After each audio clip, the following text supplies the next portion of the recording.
Hello everyone, कैसे हैं आप सब? वो अच्छे ही होंगे। आज का जो ये टाइम पीरियड चल रहा है सबकी लाइफ में, बिजी शेड्यूल, बहुत ही ज़्यादा सब बिजी रहते हैं, चाहे वो वर्किंग है, चाहे वो घर में है, काम तो सबके पास बहुत ही हो जाते हैं। लेकिन कुछ पल निकाल के अपने दोस्तों से ज़रूर मिलना चाहिए, अपने स्कूल कॉलेज, अपनी गर्ल्स गैंग से। सीरियसली बता रही हूँ, बहुत ही अच्छा फील होता है। जो अच्छी अच्छी दवाई भी काम नहीं कर सकती ना, ये जो आपके दोस्त हैं, जो आपके पैरासिटामोल हैं, सच में बहुत ही स्ट्रेस लेवल डाउन हो जाता है।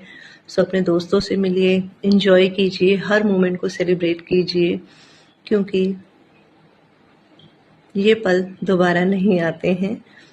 और दोस्त जितने भी अच्छे हों ना, तो ज़िंदगी अपने आप ही बहुत अच्छी और खूबसूरत हो जाती है। Thank you.